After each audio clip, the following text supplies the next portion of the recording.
मित्रों, बहुत ही चर्चित विद्वान लेखक हैं जिनका नाम है तारिक फतेह साहब। आपने शायद उनका नाम जाना सुना हो।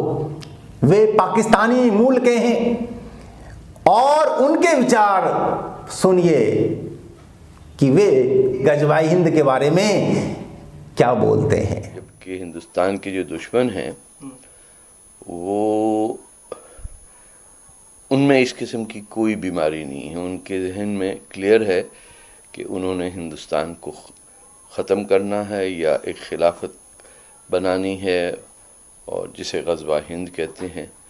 और शायद कम ही हिंदुस्तानी समझते हैं कि ये क्या है, ये फ़लसफ़ा क्या है। उनके जहन में वो हर एक को अपना जैसा समझते हैं कि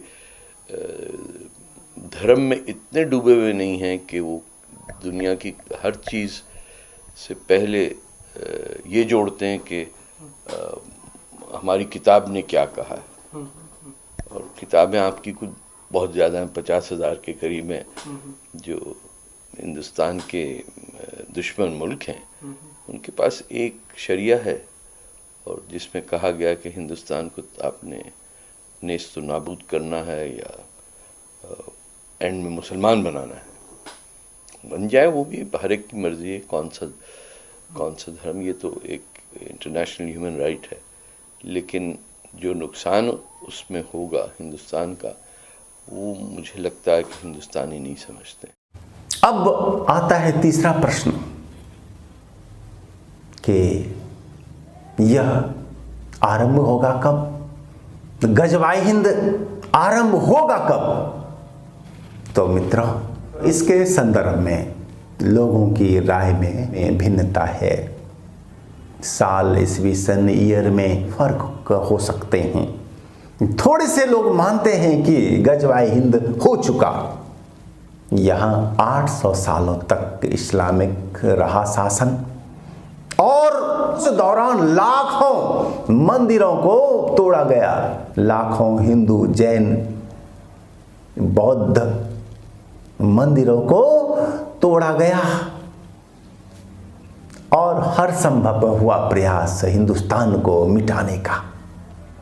और आधा हिंदुस्तान तो मिट ही चुका है, मिट गया है आधा हिंदुस्तान। और अभी भी हम इससे अनजान हैं, तो हमारा दुर्भाग्य ही तो है ये। और क्या कहा जाएगा। मित्रों, हमें इस बात को हल्के में नहीं लेना चाहिए, क्योंकि हल्के में लेने का ही है परिणाम। आधा भारत गजवाए हिंद का शिकार हो चुका है। हम अपने विचारों में ही उलझे रहते हैं, दूसरे को समझने का, देखने का, जानने का नहीं करते प्रयास। आप जानिए तो सही कि आपके आसपास के लोग आपके बारे में क्या सोच रहे हैं, कौन सी योजना बना रहे हैं, कौन सी तैयारी वे कर रहे हैं। भारत में, हिंदुस्तान में गजवा के लिए वे लोग दशकों से तैयारी में हैं लगे हुए, लेकिन आपको आज तक इसकी भनक भी नहीं। आश्चर्य, और आश्चर्य नहीं, ये तो शर्म की बात है।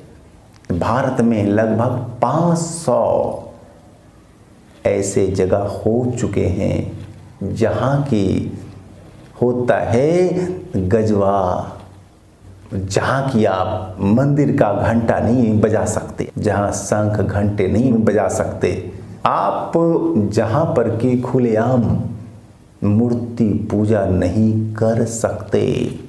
ऐसे कम से कम 500 जगह भारत में हो चुके हैं। और 90 में क्या हुआ था, एक ही रात ऐलान हुआ कि ऐ हिंदुओं, छोड़ो कश्मीर को, तुम यहां से भाग जाओ या फिर इस्लाम को स्वीकार लो।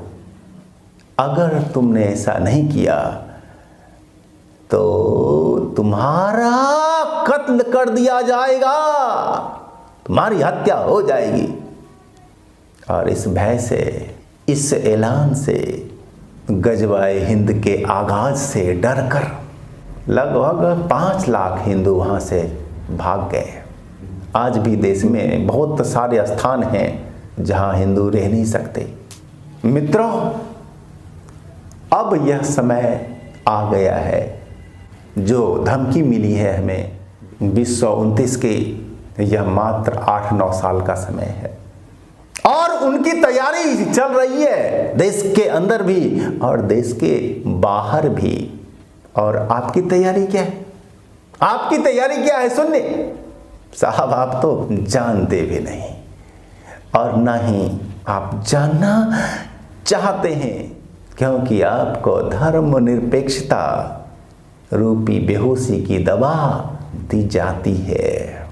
आप बेहोशी में हैं, होश में आओ।